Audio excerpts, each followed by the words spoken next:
Merci d'être avec nous sur ITV. Bonsoir à toutes et à tous. Bienvenue dans le 1945 à la une de l'actualité polémique sur le logement des étudiants de l'université Cheikh Anta Diop de Dakar, originaire de Ziguinchor. Ousmane Sonko brise le silence.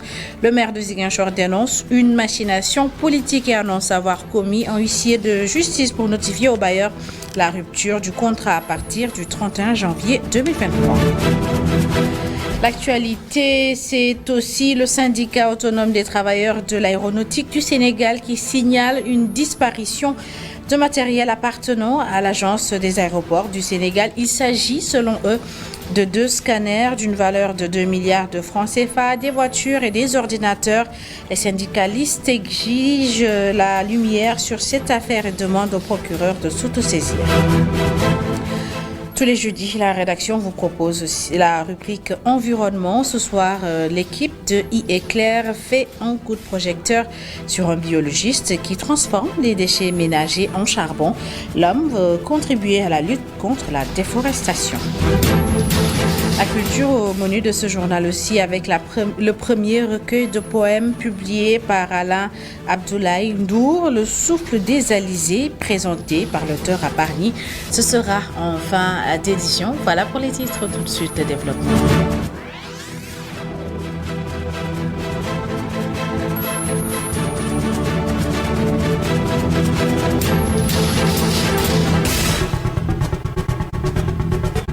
D'abord, le préfet de Dakar interdit la manifestation de Yewwi Askan Wi prévue ce vendredi. Selon l'autorité préfectorale, le lieu retenu ne peut accueillir ce genre de rassemblement à cause de travaux d'envergure au niveau du chantier du BRT. Il a aussi interdit la manifestation du mouvement Frappe, manifestation pour la libération du journaliste Pape Alénian.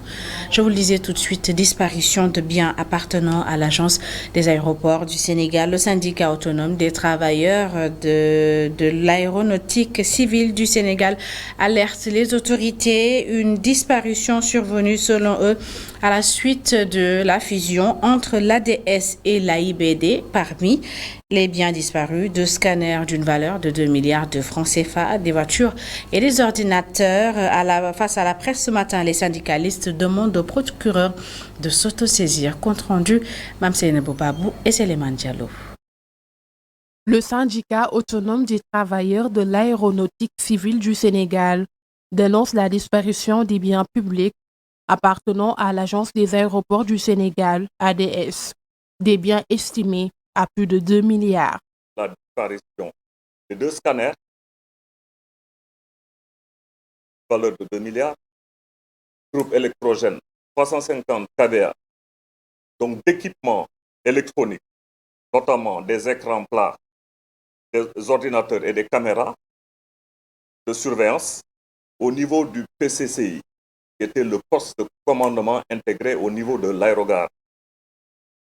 De la ferraille aussi, qui était stockée au niveau de l'infra, et même des véhicules, y compris des engins tracteurs, constituent vraiment un patrimoine. Ces biens spoliés, selon leurs termes, représentent un patrimoine pour l'AIBD.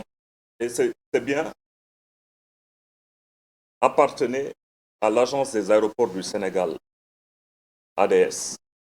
Donc, la fusion étant décrétée par son Excellence, le président de la République, ces biens doivent être reversés de droit à AIBD. Et ces biens constituent maintenant un patrimoine d'AIBD. Dans sa mission de veille et d'alerte, le syndicat demande que le procureur s'autosaisisse de cette affaire. Donc on demande encore une fois à l'autorité de faire toute la lumière sur vraiment cette affaire et que le procureur s'autosaisisse par rapport à cette affaire. Parce que ce sont des biens publics. Par ailleurs, pour la préservation de la paix sociale au sein de l'entreprise, le SYNATRAS demande au directeur général de l'AIBD d'exclure toutes les personnes du top management incriminées de l'organigramme actuel ou futur de la société.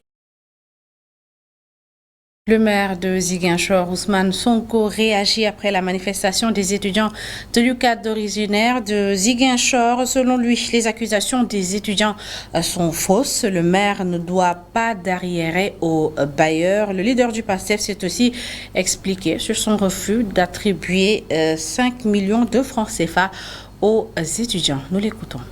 Le contrat a été signé le 3 novembre 2016 par M. Ablaye Baldé. Du 3 novembre 2016. Et le contrat avait dit, je vais vous dire, qu'est-ce que le contrat a dit? La durée du présent contrat est de 1 an, renouvelable d'accord parties. Ça veut dire que chaque année, le contrat aurait dû être renégocié et resigné entre les parties. Ablaye Baldé n'a pas renouvelé en 2017, 2018, 2019, 2020, 2021. Les étudiants ne sont jamais sortis pour parler de renouvellement. Moi, j'arrive en 2022. Le contrat vient d'arriver à expiration. Ils disent qu'ils sortent occuper les rues pour renouvellement du contrat. Je vais vous dire où est le problème. Quand je me suis installé au mois d'avril, au mois de mai, ces étudiants ont demandé une audience que je leur ai accordée dans mon bureau. Ils sont venus me dire que la mairie doit leur rembourser 5 millions. J'ai dit 5 millions, pourquoi? Ils me disent, oui, Ablaye Baldé était resté pendant quelques temps, la mairie n'avait pas pu payer les loyers. Et le locataire commençait à s'impatienter. Nous sommes allés voir Doudouka qui nous a donné 5 millions. Et on a payé.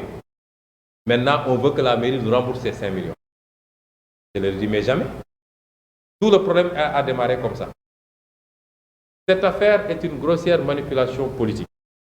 Hier, mercredi 4 décembre, le ciel authentique a procédé au renouvellement des instances du syndicat. Mambay Marie Silla a été élu nouveau secrétaire général et pour marquer le démarrage des activités, la nouvelle équipe a déposé un préavis de grève.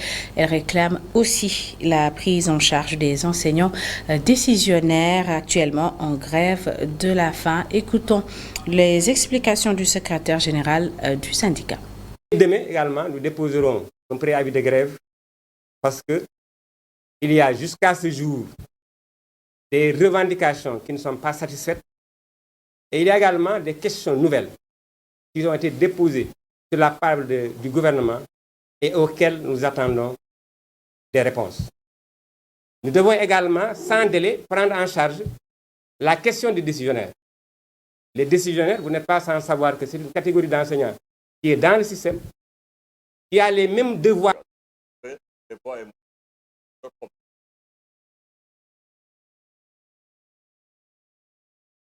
Absolument pas.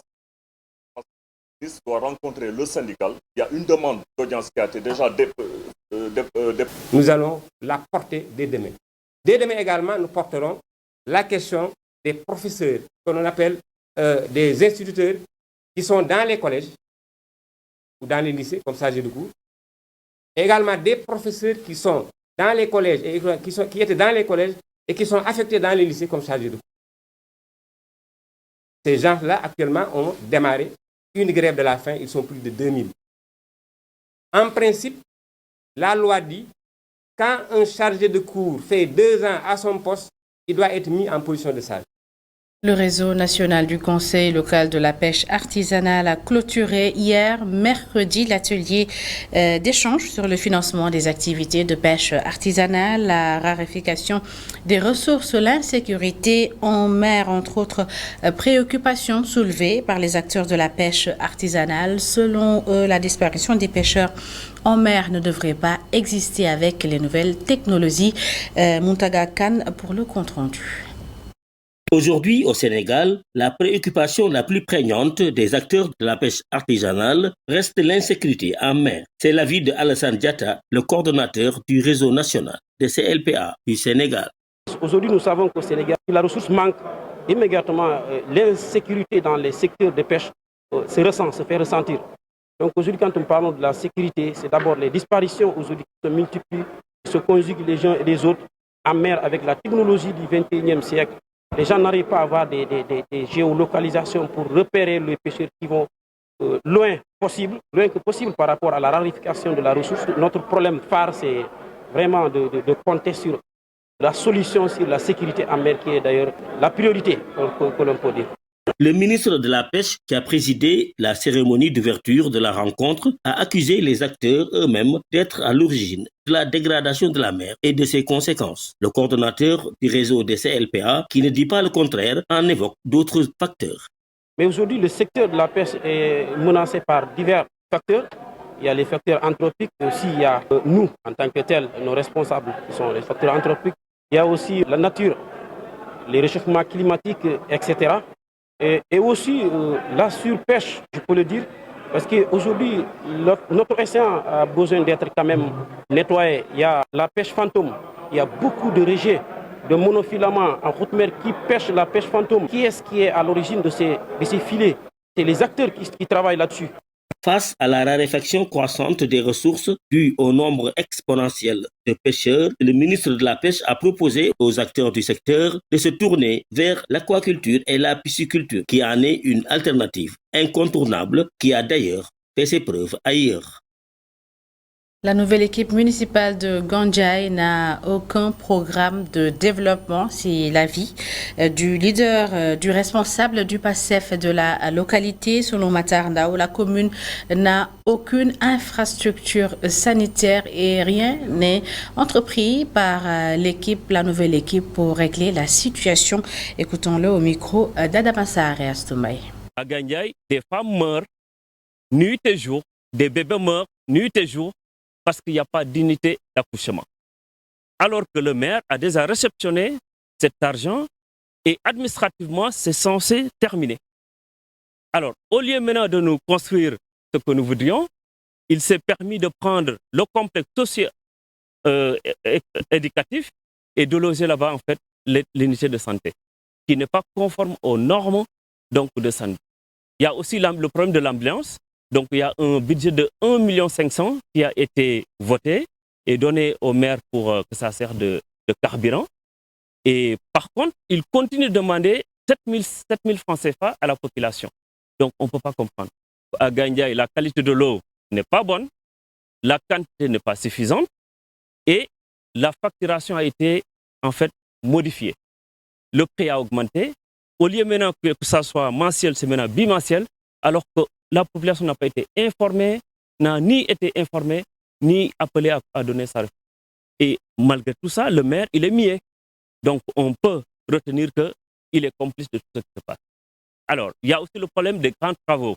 Le marché, donc le garage, autant pour moi, il y avait 14 millions de francs CFA qui a été donné. Et malheureusement, le garage n'a pas été terminé. Et de plus en plus au Sénégal, les femmes abandonnent l'utilisation des bouillons culinaires industriels dans leur cuisine. Leur nouvelle astuce, utiliser des épices naturelles, une bonne alternative aux cubes que certains considèrent comme dangereux. Reportage au marché Castor de Yaye Awagnan.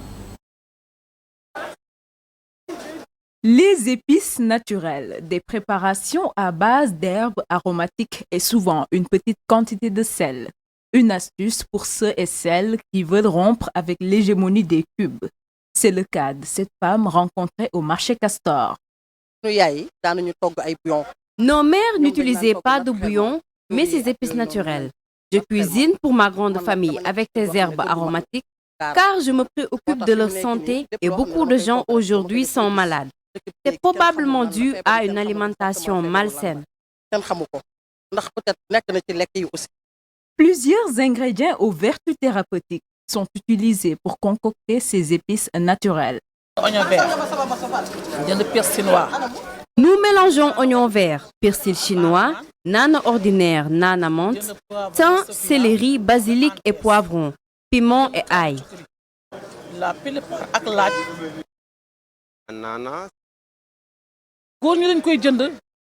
Même les hommes en achètent. J'en vends aussi à l'étranger. Les femmes adorent nos épices. D'autres femmes portent leur choix sur les épices naturelles en poudre. Je demande à tout le monde d'en acheter. Ces épices sont naturelles et la nature est un cadeau de Dieu. Toutes ces plantes sont réputées pour les bienfaits que Dieu leur a donnés. Je vends des pots d'origan, de graines de sésame, de romarin et beaucoup d'autres arômes naturels très bons et sains pour la cuisine. Les femmes en sont maintenant conscientes. Elles en achètent beaucoup. Il y a les pots de 500 et de 1000 francs. Les condiments locaux naturels sont aujourd'hui une solution pour relever le goût des plats et pour préserver sa santé. Reste à voir le conditionnement pour une meilleure commercialisation.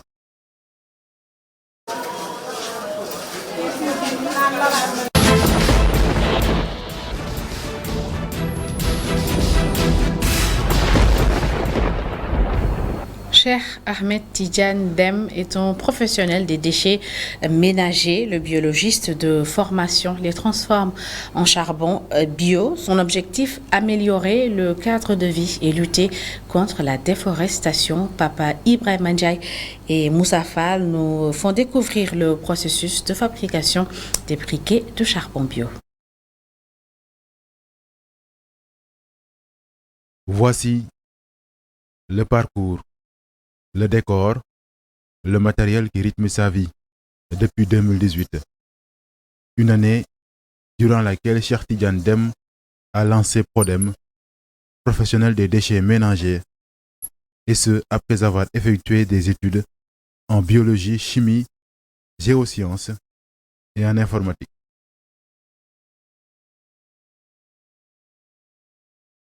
Pour expérimenter son projet, l'Institut sénégalais de recherche agricole lui sert de temple du savoir.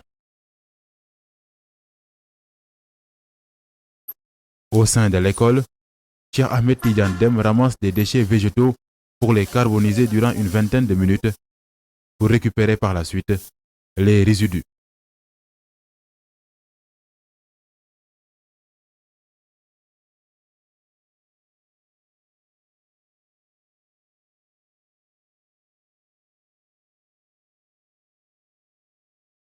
L'objectif est d'en faire un charbon dit bio. Mon père avait l'habitude d'acheter des sacs de charbon de bois et on a constaté que dans les sacs de charbon de bois qu'on achète dans les régions, souvent 60 à 40% du contenu n'est que poussière et qui ne servait presque absolument à rien. L'idée trouvée, il fallait maintenant répondre à la question suivante: comment recycler, avec quel système et pour quel résultat? Avec l'appui de l'ISRA et d'un ami ingénieur en biotechnologie, l'initiateur de Prodem trouve une formule.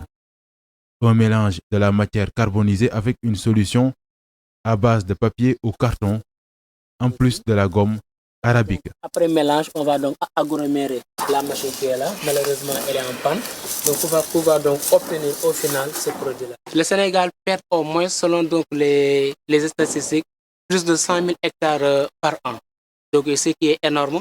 Et aussi, donc, le fait de perdre donc, tout simplement donc, de 100 000 hectares, donc, ce qui favorise donc, la déforestation avec ses conséquences sur la désertification, qui peut même aussi impacter tout simplement l'agriculture.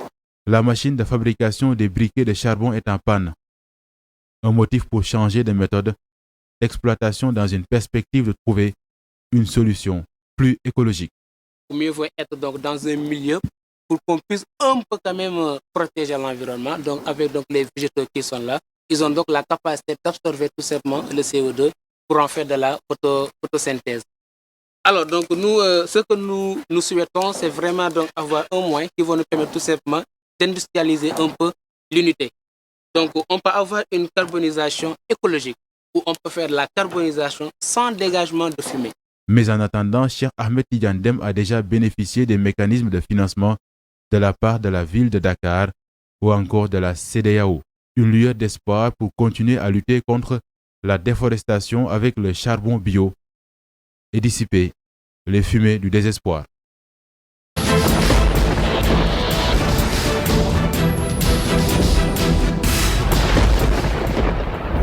Allons à présent dans un endroit où l'environnement est plutôt vert. C'est dans le sud du pays, à Kafountine, plus précisément, où la 29e édition du Festival d'Abéné a été clôturée. Tourisme et solidarité était le thème choisi cette année. La cérémonie de clôture a été l'occasion pour les organisateurs et les autorités locales de faire le plaidoyer pour l'ouverture de l'aérodrome d'Abéné et le complexe Kalisaï, locomotive du tourisme dans la zone. Hassan Ba et Daouda Sambou.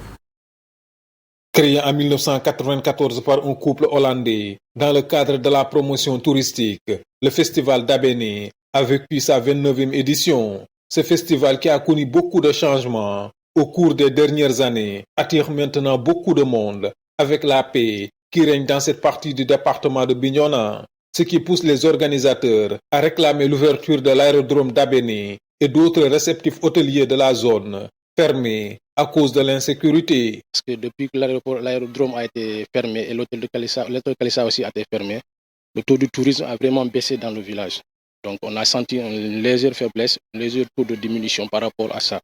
Donc les plaidoyers qu'on peut demander au niveau de nos autorités, au niveau du gouvernement, c'est de nous aider.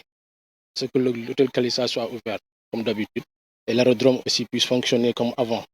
Tous ces problèmes seront bientôt réglés, rassure le sous-préfet de l'arrondissement de Kataba 1, qui annonce l'aménagement d'une station balnéaire dans la zone d'Abéné-Djanna jusqu'à Kafountine.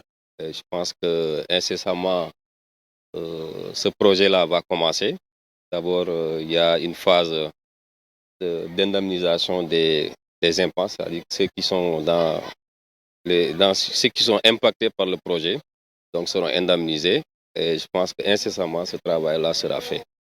Et j'ose espérer que sous peu, l'aérodrome ainsi que les autres hôtels, les autres réceptifs touristiques seront réouverts et pour permettre vraiment à la jeunesse, à la population de la commune de Kafountine vraiment de profiter pleinement du tourisme.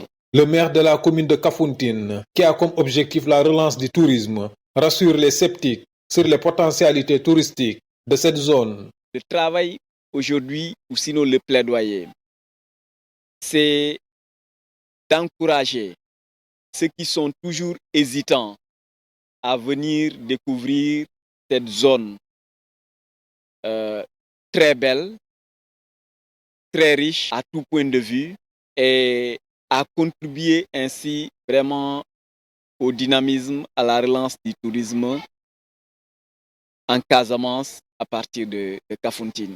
Les autorités annoncent la réhabilitation de la route Bignona-Kafountine pour mieux promouvoir le tourisme dans la zone.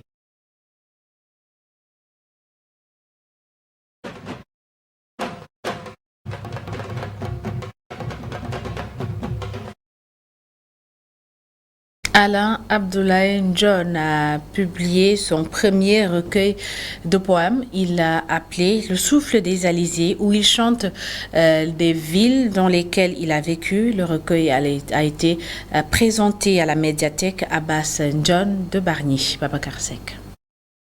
Souffle des Alizés, le premier recueil de Alain Abdoulaye John a été présenté au public. Le poète évoque ses différents lieux de passage et nous révèle ses sources d'inspiration.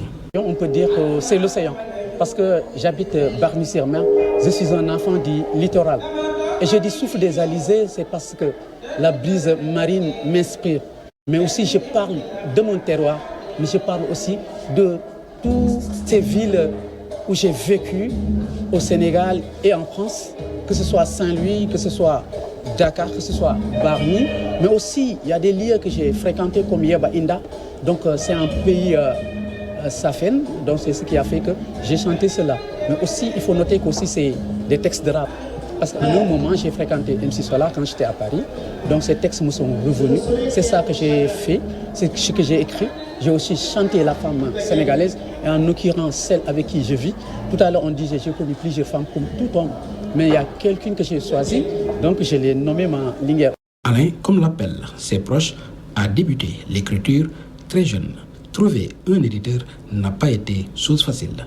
Oui, parce que quand je dis que c'est depuis que je suis jeune que j'écrivais, mais finalement ça a fait plus de 20 ans, parce que moi j'ai commencé à écrire dès l'âge de 19 ans.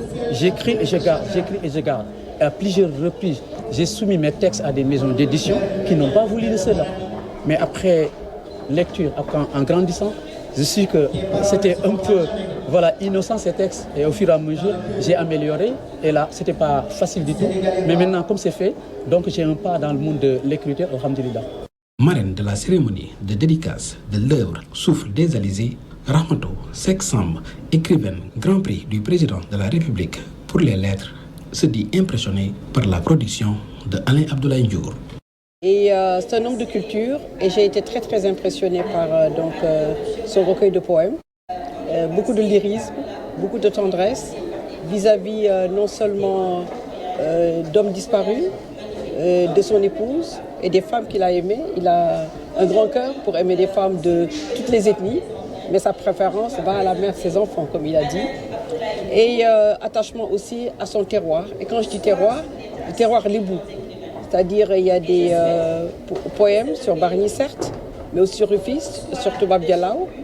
Et on voit l'interpénétration des Lébous et des Sérères, parce que c'est à Toubab Dialaw qu'ils sont séparés dans leur longue marche depuis l'Égypte, comme a dit Cheikh Anta Diop. Et c'est à Toubab Dialaw qu'ils sont séparés, les uns continuant leur marche sur la côte et les autres devenant agriculteurs et donc tournés vers le continent. L'un des projets de l'auteur est de mettre en musique ses vers à travers le slam.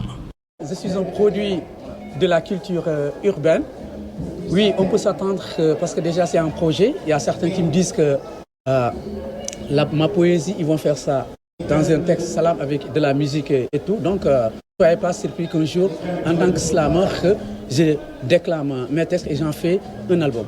Dans les prochaines parutions, Alain Abdoulaye Ndiour nous a fait savoir qu'il va s'essayer au roman.